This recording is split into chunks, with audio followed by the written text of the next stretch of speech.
everybody. Welcome to the second episode of What the Fuckles. I'm your host, Chuckles152. So, this week, I want to bring you an episode inspired by my trip to Buffalo, New York, just 3-4 weeks ago. So, the night before the game, my girlfriend, I, and a bunch of my buddies, we went bar hopping. And we were going from bar to bar, and we ended up at this one where a friend of ours was at, and everybody at this bar seemed to think this one guy was really, really weird. And the consensus between everybody but this man at the bar was that he's probably a serial killer. So I had more than that just interaction with him that night and the next day, believe it or not.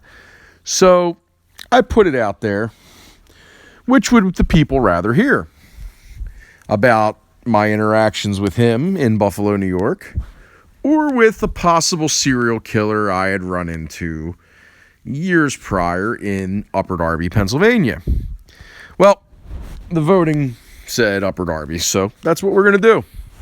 I'm going to tell you about Upper Darby and the gentleman that I had encountered back, I believe, 2011, 2012. So, Upper Darby is a very large township, city, whatever you want to call it, right on the outskirts of West Philadelphia.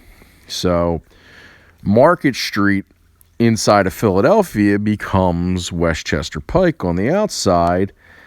And Upper Darby is a very populous area.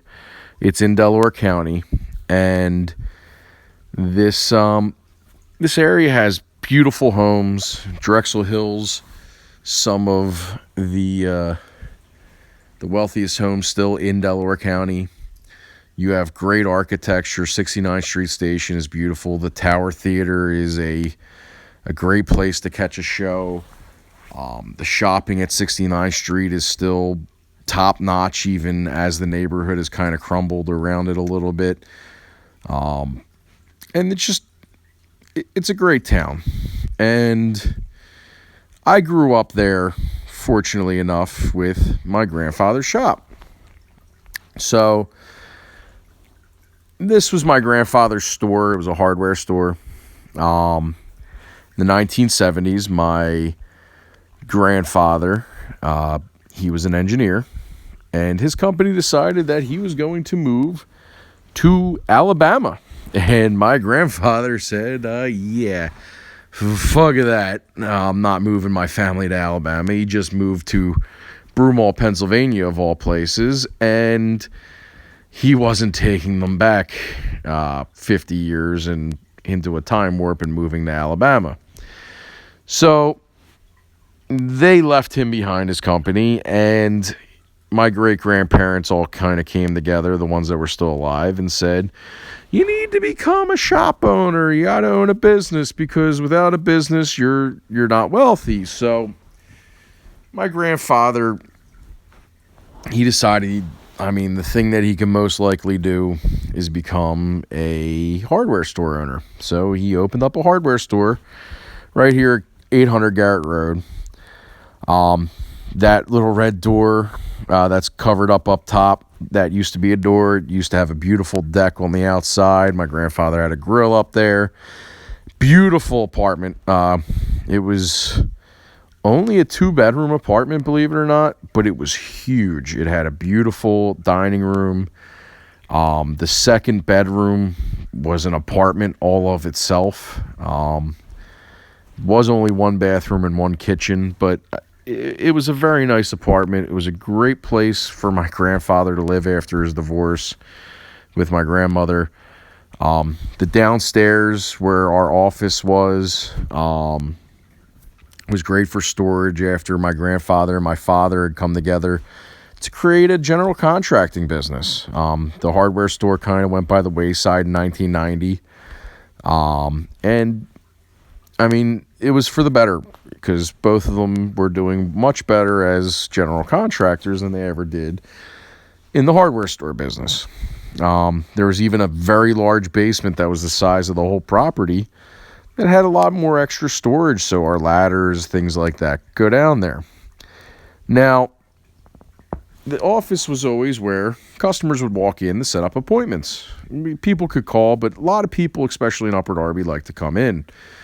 So for years, I watched as people came in, and my grandfather would take myself and my brother and sister and go on estimates with us, and I got to learn what he did through the years.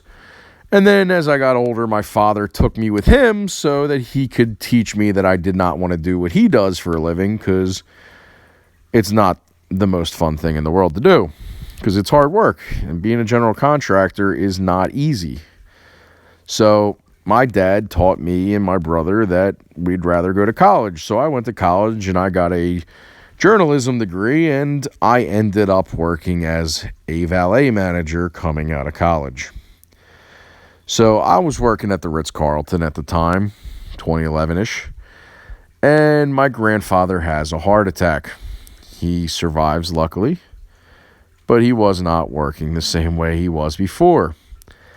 I end up getting canned from the Ritz-Carlton because of suspected bone cancer in my arm, and here I am looking for work. Here my grandfather can't work as hard as he was. I end up going to help him.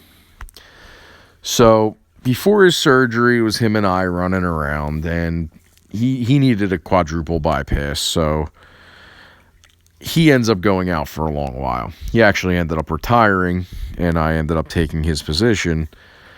So I'm here in the store by myself a lot.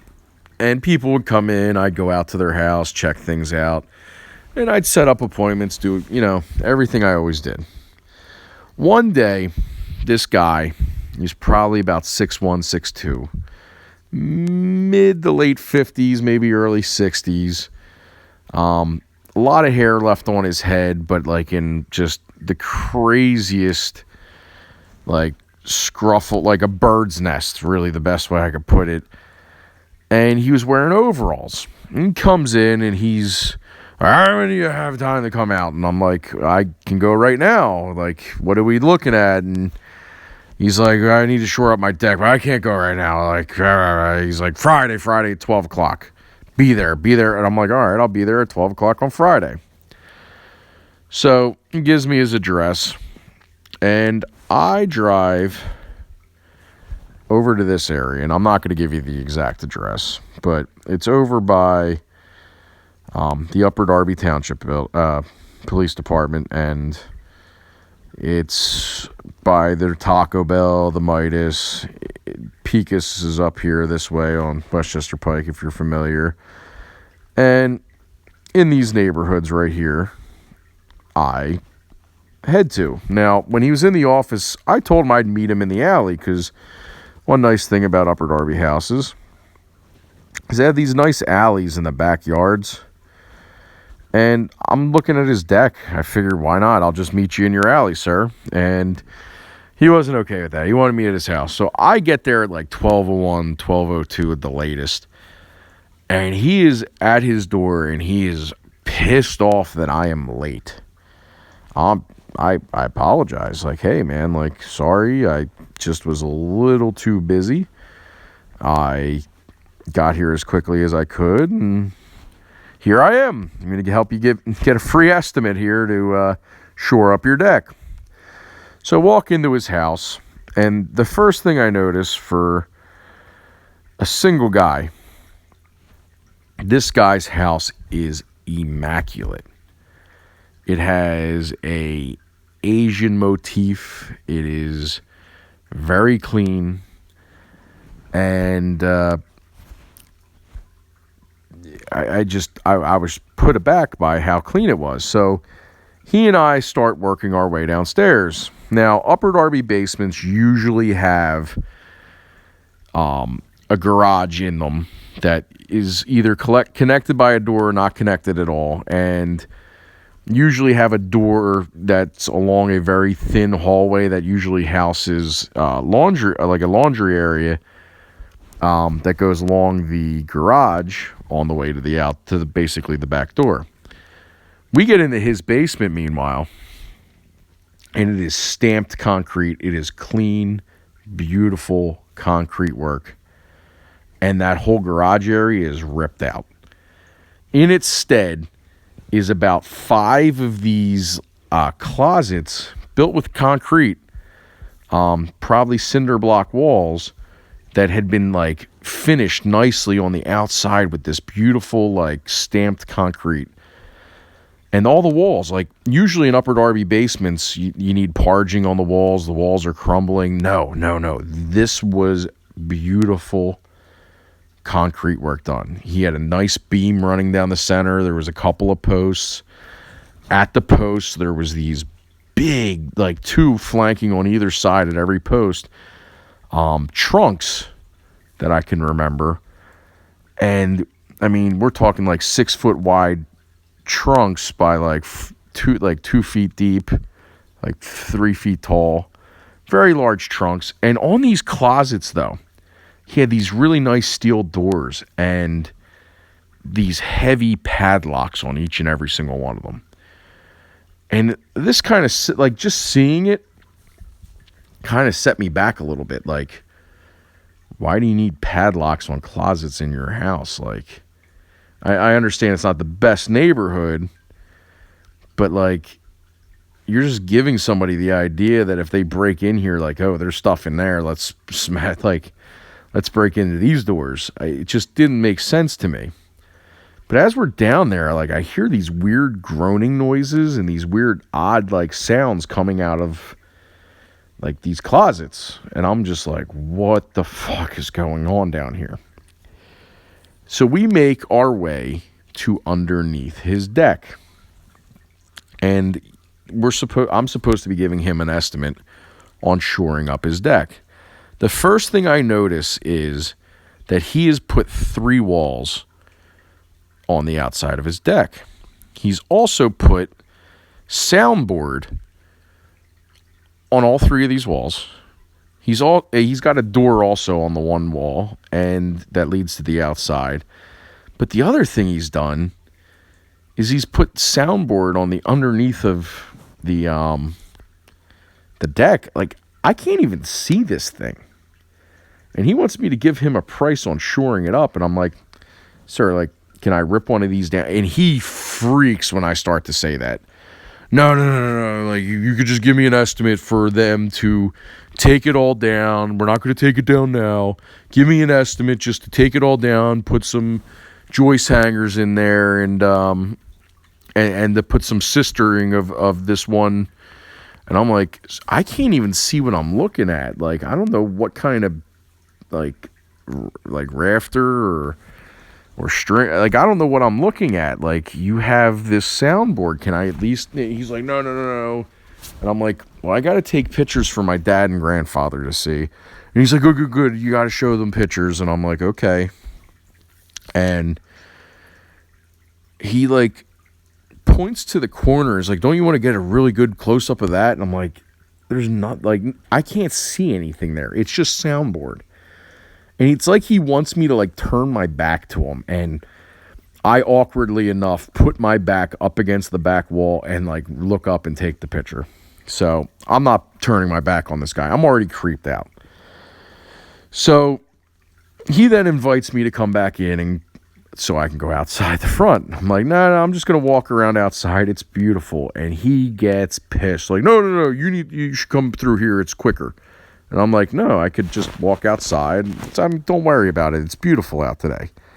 And he's like, no, like, it's, and I'm like, no, like, for real, I'm fine. Like, I don't mind getting the fresh air. I don't get to leave the office too often. I'm going to go around. He is not okay with this. He is pissed. I walk out that door, which was locked. I had to figure out how to unlock it. And I walk around the front. By this time, he's gotten out to the front door. He's giving me a little grief and then asking when can he expect his estimate. I told him, well, my grandfather gets out of the hospital. Now, yes, my grandfather was in the hospital at the time, but I wasn't relying on my grandfather doing the estimates at the time, like at all. I was either asking my dad. My grandfather had always told me if you suspected somebody was an asshole, or even worse, just string them along and make sure that you're not giving them an estimate. So I had already decided this guy was not getting an estimate. I'm not sending my father to a person's home that I suspect possibly may be a criminal. And that was that. So I go back to my store. A week passes. He shows up. He's not happy. He hasn't gotten his estimate yet. 2 weeks pass. He's very pissed off at me. 3 weeks pass. He's still coming in once a week, just angry. And probably did this for about like 3 months before I think he got the picture that I just wasn't giving him an estimate. That was just that. Now, does it mean he was a serial killer? No. It did not sit right with me. The noises in the basement, I don't know what they were. They were coming from behind padlocked doors. I thought that was very odd. Just the cleanliness of it all was just beyond. Like, if you're familiar with a base, like any like regular nasty basement, like that's what Upper Darby basements are. It was clean. Like the ceiling was clean. It was all painted on the underneath. It was spray foamed. It seemed too clean for somebody that just guy wasn't all there. And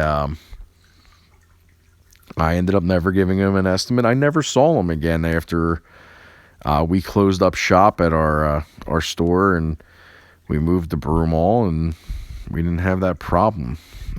Never saw him and never got any calls from him. Now, I hope everybody enjoyed listening to me tell my probably me just being a wary wart story. Please hit the subscribe button. Please smash the like button. Share it for me if you can too, please. And I hope to get you to listen to me again sometime soon. Have a good one.